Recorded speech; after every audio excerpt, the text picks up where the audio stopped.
Je me rappelle que la première fois que je suis allé aux États-Unis, j'étais vraiment inspiré par tout ce qui se passait. J'ai vu tout ça se passer juste à côté de moi. Et j'ai dit, ça peut se passer au Brésil. Je suis arrivé ici avec l'idée de créer quelque chose pareil au Brésil. Tout le monde disait, cela ne marche pas au Brésil. Ça ne marche pas au Brésil. Ça marche qu'avec les Américains. Ça marche en Norvège. Ça ne marche pas au Brésil. Le Brésil, c'est différent. On est différent. Mais après un certain temps, je me suis arrêté. J'ai fait le choix de ne pas y croire, tout simplement. C'est-à-dire que ce n'était pas vrai. Je n'y ai pas cru. Et j'ai commencé à agir. Je croyais vraiment qu'il n'y avait aucune différence entre l'être humain, l'essence de l'être humain brésilien, de celui de l'être humain américain. Finalement, tout le monde était être humain et avait plein de choses en commun, même si la langue n'était pas différente, que certains soient sérieux et d'autres pas. C'était cette croyance qui m'a permis de convaincre d'autres personnes. Et ce qui est le plus intéressant est que... c'est complètement fou. C'est la vérité. Au début, les personnes disaient « ça ne va pas fonctionner ». Après cela, ils me disaient « pourquoi est-ce que je n'ai pas eu cette idée avant ?» Ceux qui démarrent auront la grande chance un jour de trouver des personnes et entendre cette phrase « pourquoi est-ce que je n'ai pas eu cette idée avant ?» Et ça vaut la peine. Quand j'ai commencé, il n'y avait rien sur ce marché. Et j'ai commencé à y travailler. Je me rappelle que j'ai fait mon premier lancement, et le premier lancement que j'ai appris m'a déjà donné un revenu. Je me rappelle avoir fait environ 45 000 € au premier lancement. Et ce n'était pas ces 45 000 € qui ont sauvé ma vie, parce qu'avoir une entreprise, se développer, est quelque chose qui demande de l'énergie, et même plus que ça. J'ai compris à ce moment-là, ce moment a été le jour le plus heureux de ma vie. Car à ce moment-là, un changement a transformé mon avenir. J'avais compris que je pouvais en faire plus. Entre la deuxième et la troisième année, j'étais déjà arrivé à mon 4e million d'euros, plus ou moins. Et je n'avais aucun employé. C'était mon frère et moi. On a dit, waouh, on doit engager quelqu'un pour le support. Et à ce moment-là, je me suis dit, mais j'ai suffisamment d'argent. J'étais dans la niche immobilière. J'ai assez d'argent, maintenant, qu'est-ce que je vais faire? Je pourrais lancer d'autres produits, n'est-ce pas? J'avais d'autres idées. Quand vous commencez à avoir un peu de succès, les opportunités commencent à arriver. Mais c'était la première fois que j'ai dit, waouh, j'aurai maintenant l'occasion de faire ce que j'aime parce que l'argent n'est plus un problème. Ça ne veut pas dire que je suis riche, mais j'avais déjà ma propre satisfaction. Je gagnais plus que ce que je dépensais et j'ai décidé d'enseigner l'entrepreneuriat.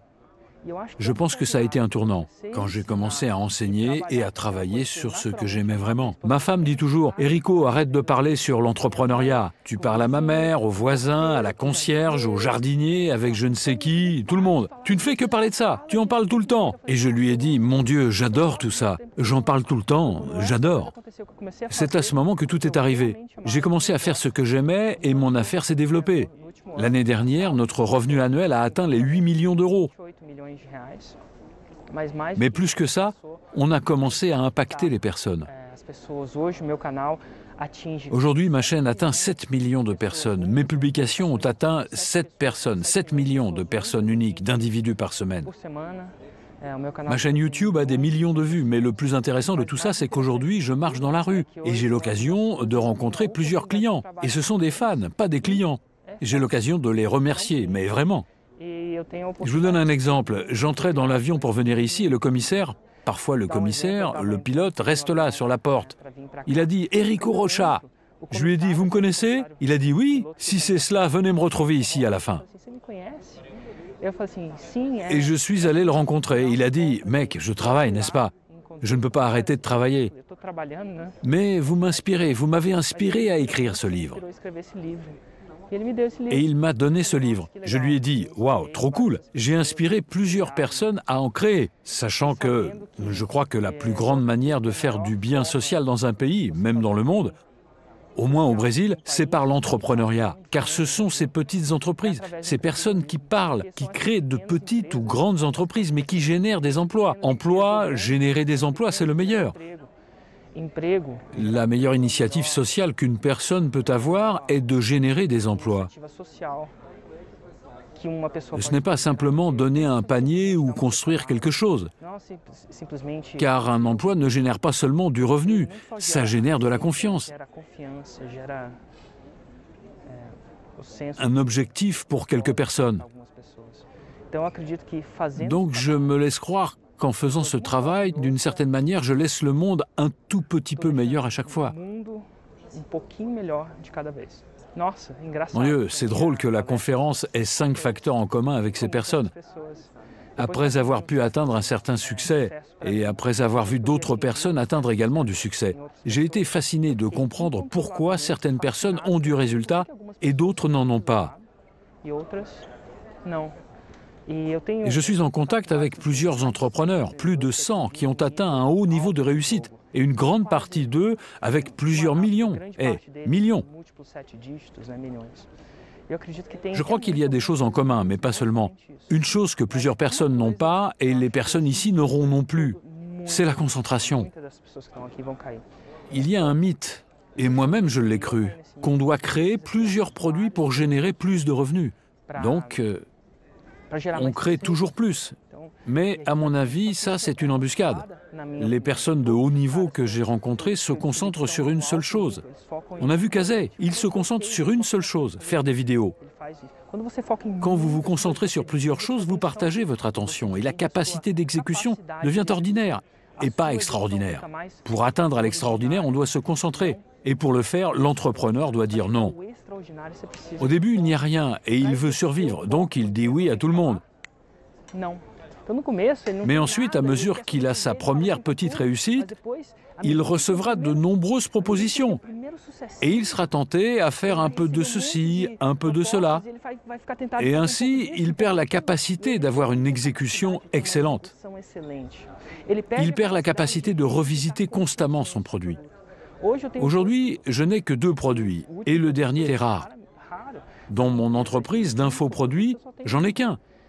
Je suis sur ma 8e interaction. J'interagis chaque fois plus. Je me concentre sur ce produit, je le crée, je le fortifie. Je me demande toujours pourquoi certaines personnes réussissent et d'autres pas. Alors dans ce cas, si je pouvais dire une seule chose, que tous allons comprendre un jour ou l'autre, c'est le manque de concentration, plus ou moins. Je crois que la construction d'un produit est la preuve d'un premier pas très important. Un produit solide est la preuve que ce produit est solide. On voit l'exemple de plusieurs personnes. Raconter est mieux que montrer, car plusieurs personnes arrivent à le dire. L'air, l'ambiance, l'atmosphère, tout est valable, mais peu de personnes le prouvent. Alors quand j'ai commencé, j'étais obsédé de ne pas tout simplement vendre, mais de prouver que mon produit fonctionne. J'ai dû faire les premières ventes. C'est l'histoire de la poule et de l'œuf. Sans preuve, c'est difficile à vendre. Et sans vendre, on n'arrive pas à prouver. Le premier effort doit être la création d'une petite campagne pour vendre à un groupe de personnes, où je pourrais y travailler dessus et créer des preuves et ensuite améliorer le produit. Ces preuves peuvent vraiment être utilisées dans le marketing. Si elles étaient intègres, elles pourraient vraiment aider à comprendre comment tout est construit. Quand j'ai réussi à avoir mon premier client, une semence, mon intention n'est pas de gagner de l'argent, mais simplement prouver que c'est correct avec cette semence, ces petites personnes. Je les plante et la grande astuce, c'est que j'arrive à voir, même si c'est une petite semence, que ça deviendra un arbre quand mon enfant aura 18 ans. Donc je pense déjà pas en jours, mais en années. Mon enfant a 5 ans, donc je plante cette semence-là. C'est la première chose. Et quand vous avez déjà la preuve, vous allez la soigner.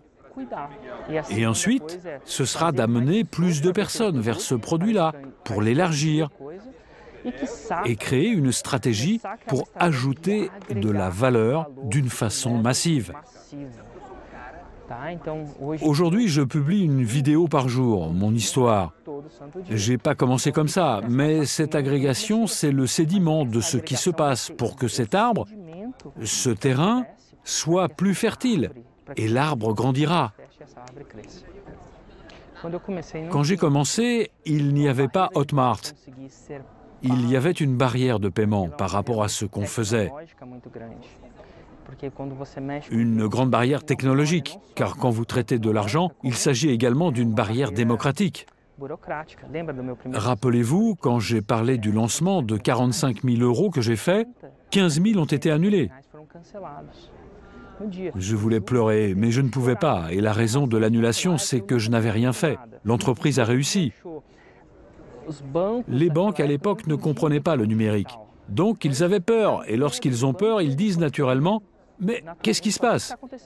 Ils ont décidé d'appeler tous mes clients. Ils ont réussi à parler avec quelques-uns et d'autres non. Tout le monde ne répond pas au téléphone. C'était 15 000 €. Ce jour-là, je voulais pleurer, mais je n'y arrivais pas. J'ai dit « Waouh !» Je n'ai jamais rien eu, j'ai fait tout ça. Je suis content car j'ai appris comment tout faire. Et je savais que plusieurs personnes allaient passer par cette situation. Investir des milliers d'euros pour développer un système et sans affiliés. Je n'avais même pas cette technologie. J'étais seul sur le marché. Quand les personnes et Hotmart ont commencé, cela a enlevé cette barrière. C'est une chose que les personnes ont su dès le début. Comment mettre un produit en ligne et recevoir son paiement demain. Et les personnes le tiennent pour acquis. Elles ne connaissent pas l'histoire avant. C'est un travail qui contribue pour le monde entier. Dans le monde réel, quand ils disent qu'ils ne comprennent pas quelque chose, ils pensent que vous faites quelque chose de mauvais. Vendre un e-book, ça serait un coup? Mais la personne ne connaît pas tout. Donc, quand Hotmart est entré sur le marché, elle a créé l'occasion d'accélérer le succès de milliers d'entrepreneurs.